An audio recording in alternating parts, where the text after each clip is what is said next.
All well? Would you like to say something? No, we can start, sir.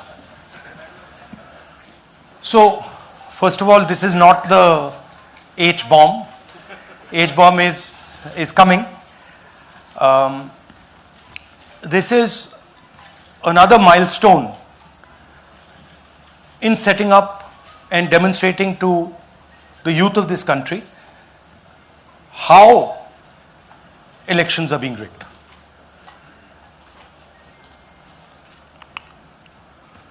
So I'm going to make a claim here, very strong claim, about CEC Gyanesh Kumar. And this is not something I'm saying lightly. I'm the leader of the opposition in the Lok Sabha. This is something I'm saying after solid proof that I'm going to show you, the youth of India, the people of India today. Proof that is black and white, absolutely clear, that the Chief Election Commissioner of India is protecting the people who have destroyed Indian democracy. I'm also going to show you the method by which votes are being added and deleted, and I'm going to show you how they are done, how that is done. In election after election, someone,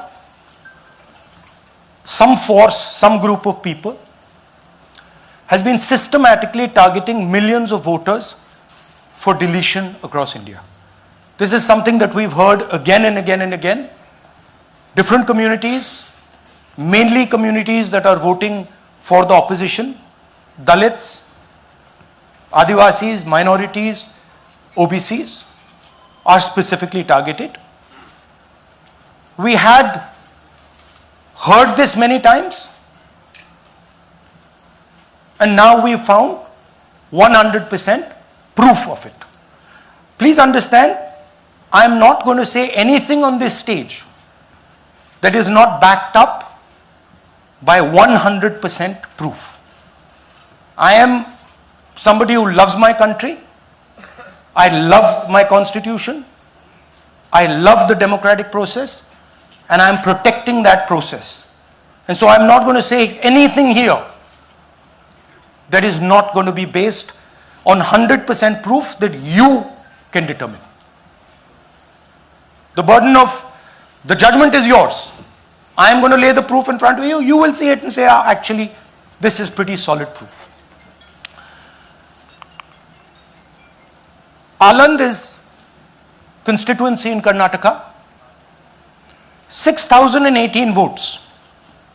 Somebody tried to delete 6,018 votes. We don't know the total number of votes that were deleted in Aland in the 23 election. They are much higher than 6,018. But somebody got caught deleting 6,018 votes. And it was caught, like most crimes, by a coincidence. What happened was, the booth level officer there noticed that her uncle's vote was deleted. And so she checked who deleted her uncle's vote, and she found that it was a neighbor. पड़ोसी ने uncle का vote delete किया था. उसने जाके पड़ोसी से पूछा कि आपने मेरे अंकल का वोट क्यों डिलीट किया. पड़ोसी ने कहा, मैं तो जानता ही नहीं, मैंने तो कुछ वोट डिलीट ही नहीं किया. Neither did the person deleting the vote know, nor did the person whose vote was deleted know. Some other force hijacked the process and deleted the vote. And as luck would have it, got caught. What does the operation look like? In Aland, 6,018 applications were filed, impersonating voters. The people who filed these applications actually never filed them. And we will show you evidence of that on this stage. The filing was done automatically using software. We will show you that. Mobile numbers from outside Karnataka, from different states, and you can see on the map, from different states were used to delete numbers in Aland. And it was done targeting Congress voters. So this was not random. We will show you again that these deletions were specifically targeting booths where the Congress party was winning. Here is example number one, lady called Godabai. Someone created fake logins, deleted 12 voters, attempted to delete because then this was stopped. Godabai, of course, has no idea. Can you show us what Godabai has to say about this? Election time ಈಗ ನಾ ಅರ್ಜಿ ಹಾಕಿಲ್ಲ, ನನಗೆ ಅದಕ್ಕೆ ಸಂಬಂಧ ಇಲ್ಲ. ಅದು ಯಾರು ಹೊಟ್ಟಿ ಕಿಚ್ಚಿಗೆ ಯಾರು ಏನ ಹಾಕ್ಯಾರ ಅನ್ನೋದು ನನಗೆ ಗೊತ್ತಾಗಿಲ್ಲ. So she has no idea. These were the cell phone numbers that were used to delete these people. These are not from Karnataka. These numbers are from different states. You can see here.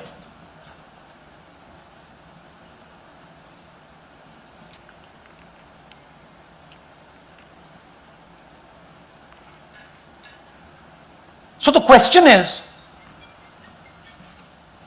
whose numbers are these? How were they operated? Where were they operated from? Who generated the OTPs to disturb the process? Now these are questions that arise out of this. Here's example 2, Suryakant. This gentleman apparently deleted 12 voters in 14 minutes.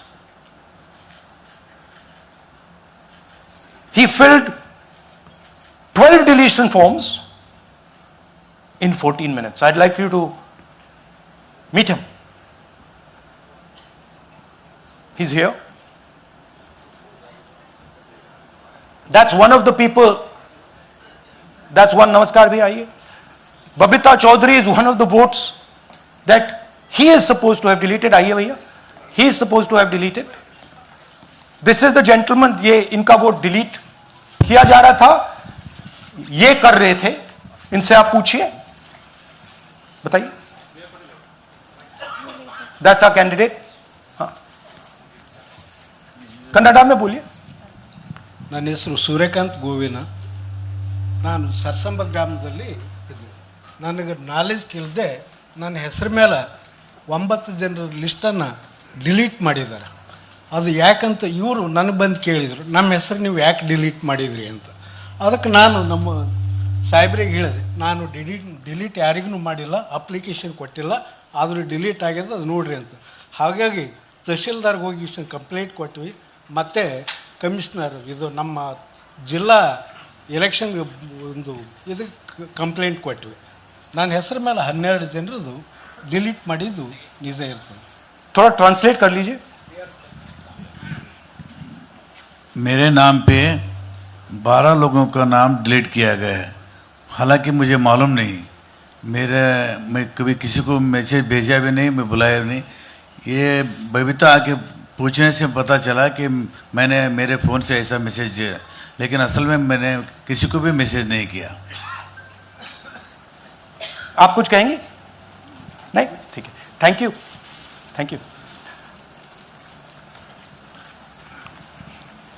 Third example, Nagaraj. 2 applications filed and submitted in 36 seconds. Please try and fill these forms and see how long it takes you. Try and fill. And I ask the youth of India, try it. Try and fill the form, 2 forms in 36 seconds. you'll see the answer to this question. Notice also what time this gentleman fills the form. For some reason he gets up at 4:07 in the morning and suddenly fills 2 forms in 38 seconds.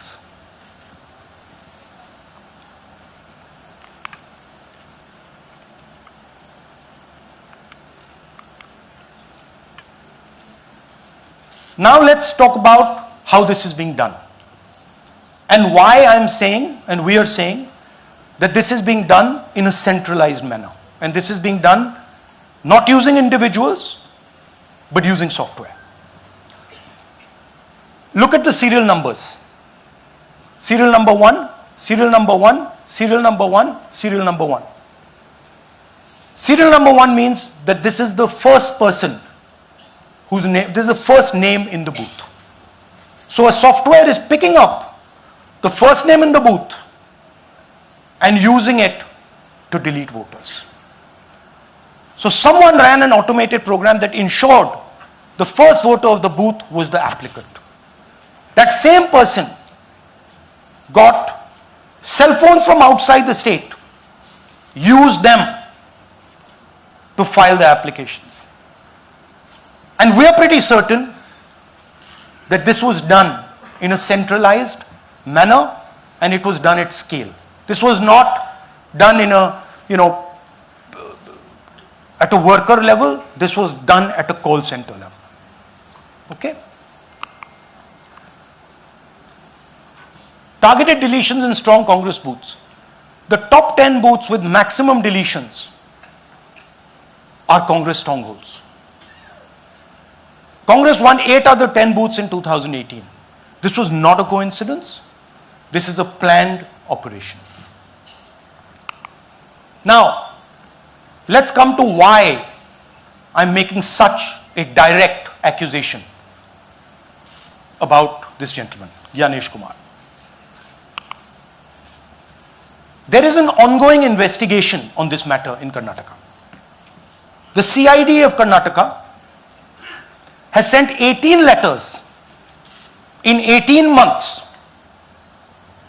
18 letters in 18 months to the Election Commission. And they have asked the Election Commission for some very simple facts. Number 1, give us the destination IP from where these forms were filled. Number 2, give us the device destination ports from where these applications were filed. And number 3, most important, give us the OTP trails, because when you file, you have to get an OTP. 18 times in 18 months. The CID of Karnataka has written to the Election Commission for this. And they are not giving it. Why are they not giving it? Because this will lead us to where the operation is being done from. And we are absolutely convinced where this is going to lead. I'll give you a little bit of the chronology. FIR is filed February 23. Karnataka CID writes to ECI requesting all details of these numbers and these transactions almost immediately in March. In August, EC gives a reply, doesn't fulfill any of the demands, and doesn't give us the information. Doesn't give the CID of Karnataka the information that will lead them to their destination. January 24, Karnataka CID writes to ECI again and says, please send us full information. No answer. Karnataka CID by September 25, last letter went in September 25, has written 18 reminder letters. While this is going on, the CEC of Karnataka writes to the Election Commission in Delhi and says there is a matter, please provide this information. And the CC of Karnataka multiple times asks the Election Commission. No answer. Now this is absolute solid proof that Gyanesh Kumar is protecting the people who are doing this. This is also absolute solid proof, what I've shown you, that this is being done in a centralized way, this is being done at scale, and this is being done using large resources. Question is, who is the someone? And the answer is with the EC today. The Election Commission of India knows who is doing this. And I want every single youngster in India to know that they are attacking this. And this is your future. When they are not giving this information, they are defending the murderers of our democracy. And it is important that every youngster knows this. Your jobs, your future, your aspirations all come from this instrument. And the Chief Election Commissioner, Mr. Gyanesh Kumar, is not telling the CID of Karnataka who is doing this. This is not an isolated case. There are many such cases. Here is another one. Maharashtra, Rajora, same idea. 6,850 targeted voters added. Anand we caught deletions, Rajora we caught additions. But the basic idea is the same. Phones from outside, people who are supposed to have added voters don't know that they've added voters. People who've deleted voters don't know that they've deleted voters. You can see, you might remember that, those names there. JW, JW, JW, JW from the last presentation. Same model. So it's the same system that is doing this. It's doing it in Karnataka. It's doing it in Maharashtra. It's done it in Haryana. It's done it in UP. And we have proof of all of it.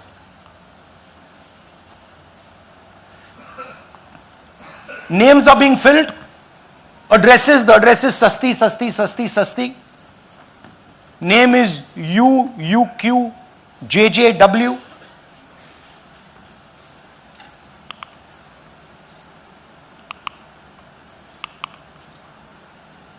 So, what are we saying here? That the Chief Election Commissioner of India, Gyanesh Kumar, needs to stop protecting the people who are destroying Indian democracy. We have given you 100% bulletproof proof here.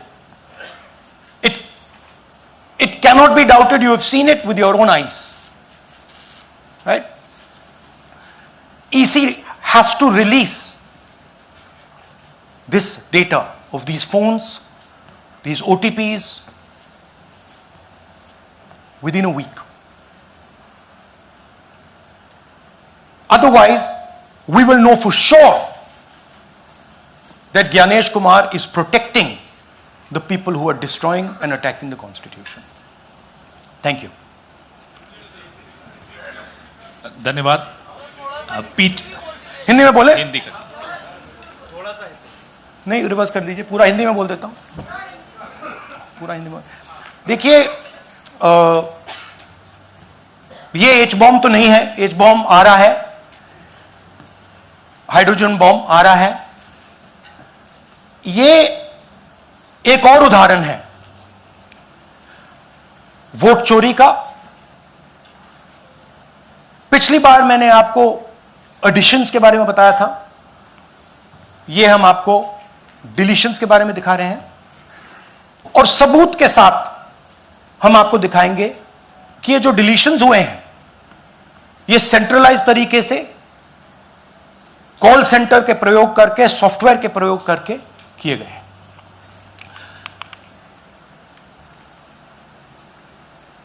हमारे पास इस presentation में जो मैंने आपको अभी दिखाया 100% सबूत है, प्रूफ है कि ज्ञानेश कुमार जी हिंदुस्तान के चीफ इलेक्शन कमिश्नर वोट चोरों की रक्षा कर रहे हैं, और यह मैं आपको अभी दिखाने जा रहा हूं।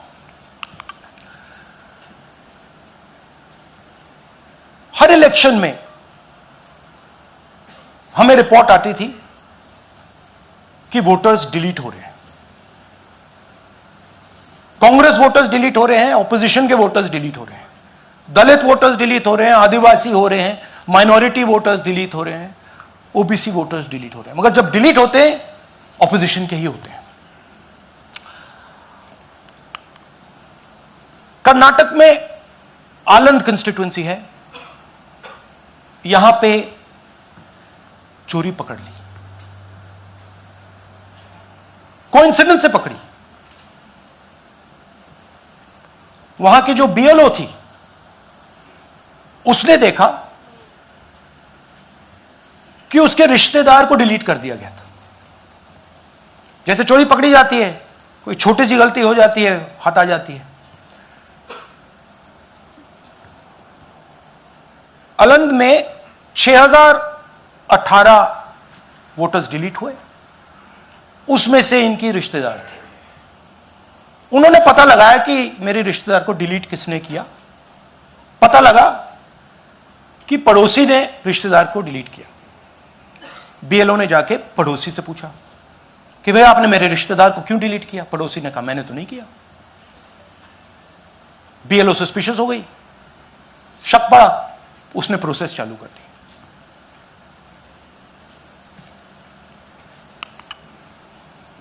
पता क्या लगा कि कोई ना कोई, किसी ने अलंद में वोटर डिलीशन सिस्टमैटिकली ऑर्गेनाइज तरीके से, सेंट्रलाइज तरीके से किया। हमें यह नहीं मालूम कि आनंद में कितने वोटर डिलीट हुए, क्योंकि इससे बहुत ज्यादा हो सकते हैं। 6000, तकरीबन 6000 पकड़े गए, उस पर इन्वेस्टिगेशन हो गया।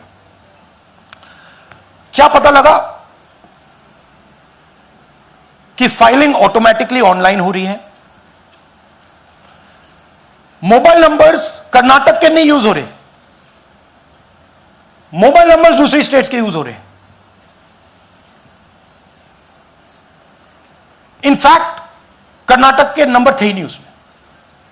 मतलब आप दिल्ली में बैठे डिलीट कर रहे हो, आपका नंबर तमिलनाडु का है। आप गुड़गांव में डिलीट कर रहे हो, आपका नंबर झारखंड का है। और जब हम चेक कर रहे हैं कि भैया आपका नंबर है, तो आपका नंबर है ही नहीं, किसी और का नंबर है। और टारगेट करके कांग्रेस वोटर्स को डिलीट किया गया। ये गोदाबाई जी हैं, इनके नाम पर 12 वोटर्स डिलीट किए गए। इनको मालूम ही नहीं, इनको पता ही नहीं कि इन्होंने 12 वोटर्स डिलीट किए। दिखाइए जरा। ಇಲೆಕ್ಷನ್ ಟೈಮ್ ಈಗ ये इनका वीडियो है। ನಾ ಅರ್ಜಿ ಹಾಕಿಲ್ಲ, ನನಗ ಅದಕ್ಕೆ ಸಂಬಂಧ ಇಲ್ಲ। ಅದು ಯಾರು ಹೊಟ್ಟಿ ಕಿಚ್ಚಿಗೆ ಯಾರು ಏನ ಹಾಕ್ಯಾರ ಅನ್ನೋದು ನನಗೆ ಗೊತ್ತಾಗಿಲ್ಲ। तो इनको आइडिया नहीं है कि इन्होंने वोटर्स डिलीट कर दिए।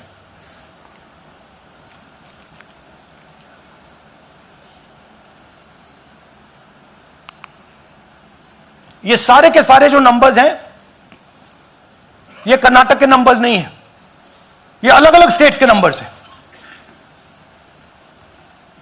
और इन नंबर्स को आप फोन करके देखिए, रिप्लाई नहीं आता है।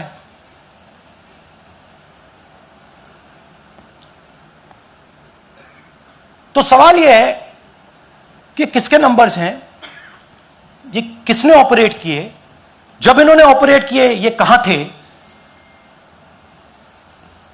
आईपी एड्रेस क्या था, ओटीपी कैसे जनरेट हुआ, कहां गया, यह सवाल है।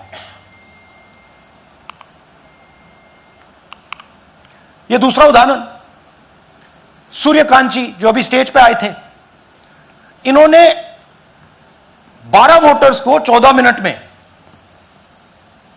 डिलीट कर दिया। आप फॉर्म भरने की कोशिश कीजिए, डिलीशन फॉर्म भरने की कोशिश कीजिए, देखिए। और जब हमने इनसे पूछा कि भैया आपने ये कैसे किया, वो कहते हैं मैंने तो नहीं किया, मैं तो जानता ही नहीं हूं।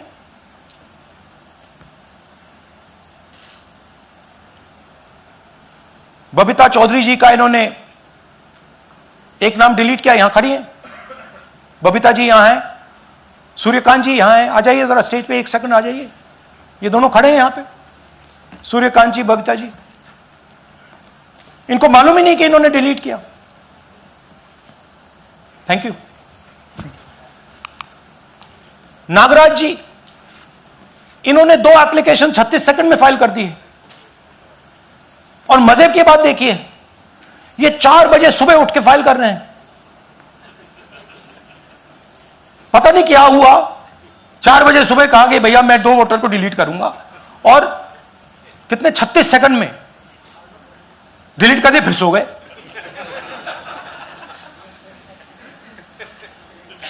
हमारी माइंड में पहले सवाल था कि क्या इलेक्शन कमीशन भी सो रहा है, मगर नहीं, सोया कोई नहीं है, जगे हुए हैं, सिस्टमैटिकली मदद हो रही है। यह देखिए दूसरी बात, जो भी डिलीट कर रहा है वोटर लिस्ट में उसका सीरियल नंबर 1 है। मतलब जो भी वोटर लिस्ट में पहले नंबर पे आता है वही डिलीट कर रहा है। 5वें नंबर वाला, 7वें नंबर वाला, 10वें वाला कोई नहीं कर रहा। तो हो क्या रहा है, सॉफ्टवेयर से यह काम किया जा रहा है। सॉफ्टवेयर प्रोग्राम कह रहा है पहला नाम निकालो और इसका प्रयोग करके डिलीट करो। टारगेटेड डिलीशंस हो रहे हैं। कांग्रेस पार्टी पर आनंद में अटैक किया। टॉप 10 बूथ्स जहां सबसे ज्यादा कांग्रेस की स्ट्रेंथ थी वहां टारगेट किया। और 2018 में पिछले इलेक्शन में 10 में से 8 बूथ कांग्रेस पार्टी जीती थी, और इन 8 में से इन्होंने 6000 लोग उड़ाने की कोशिश की। यह कोइंसिडेंस नहीं था, यह प्लान था, और यह सेंट्रलाइज तरीके से किया जा रहा है। अब मैंने बहुत बड़ी बात बोली, चीफ इलेक्शन कमीशन के बारे में मैंने बोला कि यह व्यक्ति वोट चोरों की रक्षा कर रहा है।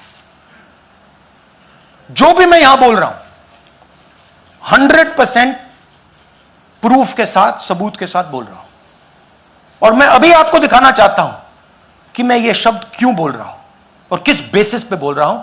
आपको अपनी आंखों से यह दिखेगा। कर्नाटका सीआईडी ने केस चालू किया कि ये वोटर कौन है, ये फोन किसके हैं, ये आईपी एड्रेस क्या है, ओटीपी कहां गया, इन चीजों के बारे में इन्वेस्टिगेशन शुरू होती है। कर्नाटक सीआईडी ने हिंदुस्तान के इलेक्शन कमीशन को 18 चिट्ठियां लिखी हैं। हमें आप यह इंफॉर्मेशन दीजिए, बिल्कुल क्लियर है, डेस्टिनेशन आईपी दीजिए, डिवाइस डेस्टिनेशन पोर्ट दीजिए, ओटीपी ट्रेल दीजिए, फोन नंबर्स दीजिए, फोन नंबर्स के मालिकों के नाम दीजिए। क्लियरली पूछा है, no answer.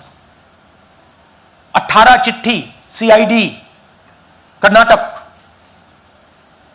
No answer from chief election commissioner, no answer from election commission. Timeline देखिए,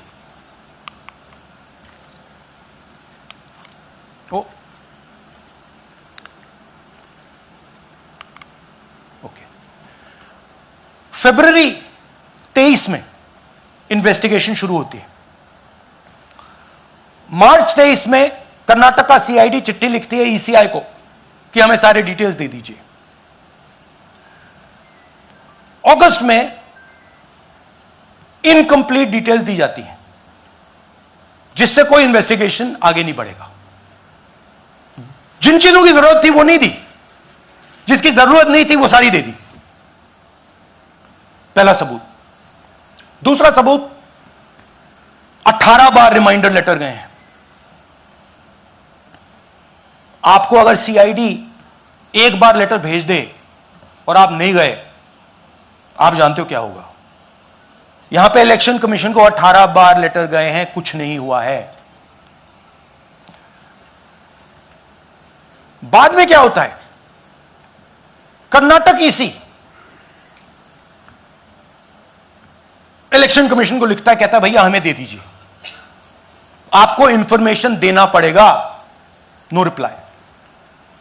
मार्च 25 में आखिरी लेटर सितंबर में गया है, कुछ ही दिन पहले। No reply from EC. यह है सबूत कि ज्ञानेश कुमार जी वोट चोरों की रक्षा कर रहे हैं, और यह ब्लैक एंड व्हाइट सबूत है, इसमें कोई कंफ्यूजन नहीं है कहीं।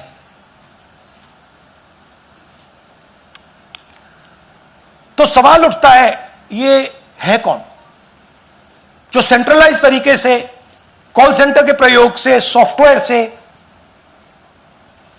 अलग अलग प्रदेशों में वोट डिलीट कर रहे हैं, ऐड कर रहे हैं। इलेक्शन कमीशन जानता है, ज्ञानेश कुमार जी जानते हैं।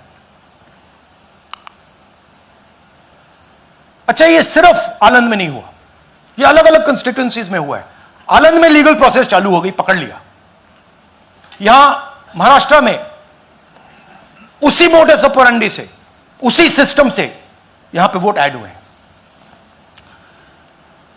आनंद में डिलीट, रजौरा में एडिशन, 6850। आपको याद होगा पिछले प्रेजेंटेशन में मैंने आपको नाम दिखाए थे, ये देखिए वही नाम यहां है। वही सिस्टम महाराष्ट्र में चल रहा है जो कर्नाटक में चल रहा था।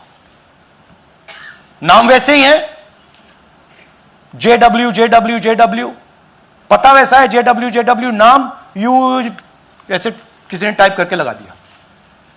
तो जो ये काम कर रहा है, ये उत्तर प्रदेश में, हरियाणा में, बिहार में, कर्नाटक में, महाराष्ट्र में वही कर रहा है।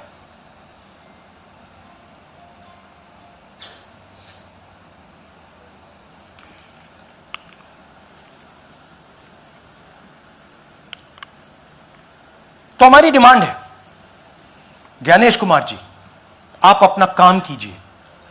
आपने ओथ लिया है, आप हिंदुस्तान के चीफ इलेक्शन कमिश्नर हैं।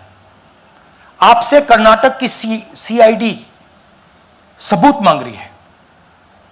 आप कर्नाटक की CID को यह सबूत 1 सप्ताह के अंदर दे दीजिए, नहीं तो पूरा हिंदुस्तान के सारे युवा इस बात को एक्सेप्ट करेंगे कि आप हिंदुस्तान के कॉन्स्टिट्यूशन, हिंदुस्तान के संविधान की हत्या में शामिल हो, हिंदुस्तान के संविधान की रक्षा नहीं कर रहे हो, और वोट चोरों की आप मदद कर रहे हो। Thank you. और थोड़ी देर में हम आपको हाइड्रोजन बॉम्ब दिखाने जा रहे हैं। नहीं, आज नहीं, थोड़ी देर में उसकी प्रिपरेशन चल रही है। क्योंकि हम देखिए, मैंने टीम से कहा है कि अगर मैं स्टेज पे जा रहा हूं, ब्लैक एंड व्हाइट प्रूफ नहीं होगा, मैं नहीं जाऊंगा। अगर ब्लैक एंड व्हाइट प्रूफ होगा, जो कोई मतलब उसको निगेट नहीं कर सकता, मैं जाऊंगा। मैं देश के कॉन्स्टिट्यूशन की रक्षा कर रहा हूं, संविधान की रक्षा कर रहा हूं, मैं लोकतंत्र की रक्षा कर रहा हूं, और मैं सच्चाई आपके सामने रख रहा हूं। बहुत बहुत धन्यवाद, नमस्कार, जय हिंद। सर 3 सवाल। PTI से संजीव चोपड़ा। या राहुल जी, दिस साइड। या राहुल जी इधर, हाँ, कहाँ है? To your right. हाँ, हेलो। राहुल जी, आज आपने नया खुलासा किया है कि कैसे वोट चोरी हो रही है। आपने पहले भी महादेवपुरा के बारे में बताया कि कैसे एडिशंस हो रही हैं, अब आपने बताया कैसे डिलीशंस हो रही हैं। लेकिन देखने में ये आ रहा है कि इलेक्शन कमीशन इस पे कोई एक्शन नहीं ले रहा, और आगे चल के वो तैयारी कर रहे हैं पूरे देश में SIR लाने की। तो आप इस मुहिम को आगे कहां तक ले जाएंगे, और SIR के बारे में क्या करने वाले हैं? देखिए, हम आपके सामने क्रिमिनलिटी रख रहे हैं, हमारा काम आपके सामने सच्चाई रखने का है। और हम रख रहे हैं। हिंदुस्तान में दूसरे इंस्टीट्यूशंस भी हैं, सिर्फ इलेक्शन कमीशन नहीं है, लीगल सिस्टम है, उनको भी इन चीजों को देखना चाहिए। यहां पे हम चीफ इलेक्शन कमिश्नर के बारे में ब्लैक एंड व्हाइट कह रहे हैं। आपने कहा कि हमने एडिशन डिलीशन दिखाया, पहले प्रेजेंटेशन में मैंने एडिशन दिखाया था, अब हमने डिलीशन दिखाया है, मगर हमने एक और चीज जोड़ दी है। एडिशन और डिलीशन का सिस्टम, उसका स्ट्रक्चर, उसका तरीका, और हमने यह दिखाया है कि जो डिलीट कर रहा है, जो ऐड कर रहा है, महाराष्ट्र में, कर्नाटक में, यूपी में, वो एक ही आदमी है, एक ही फोर्स है। हमने आपको वो एड्रेसेस दिखाए। Same system is being used in Maharashtra, is being used in Karnataka, is being used in Uttar Pradesh, is being used in Haryana. Same people are doing it. से Siddharth, ANI। Sir, this side, sir. हाँ Sir, on your left, sir. हाँ On your left. This side, sir, on your left. Sir, मेरा आपसे सवाल ये है कि जब आप कह रहे हैं कि ज्ञानेश कुमार जो चीफ इलेक्शन कमिश्नर है, उन्हें पता है ये कौन कर रहा है, हाँ। और ये पॉलिटिकल फायदा जरूर किसी को हो रहा है। आप कह रहे हैं कांग्रेस के बूथ के ऊपर ही हाँ। सारे वोट्स डिलीट किए जा रहे हैं, तो वो कौन लोग आपके हिसाब से हैं जिनको ये फायदा पहुंच रहा है, पहला। और दूसरा ये कि वो आपने एक देखिए, हफ्ते का हाँ, समय दिया sorry। है, जब आपने एक हफ्ते का समय दिया है, तो क्या एक हफ्ते बाद आप इसको आगे कैसे इनिशिएट करेंगे? क्या आप लोग कोर्ट का रास्ता अपनाएंगे या और कोई हायर एजेंसी से इस बात की डिमांड करेंगे? क्योंकि ये ऑर्गेनाइज्ड तरीके से क्राइम दिखाई दे रहा है जो आप बता रहे हैं, अगर आपकी बात के ऊपर जाएं। देखिए, फ्रैंकली ये जो मैं यहां कर रहा हूं, ये मेरा काम नहीं है। मेरा काम डेमोक्रेटिक सिस्टम में पार्टिसिपेट करने का है। मेरा काम डेमोक्रेटिक सिस्टम की रक्षा करने का नहीं है। वो काम हिंदुस्तान के इंस्टीट्यूशंस का है। वो काम वो नहीं कर रहे हैं, इसलिए मैं कर रहा हूं।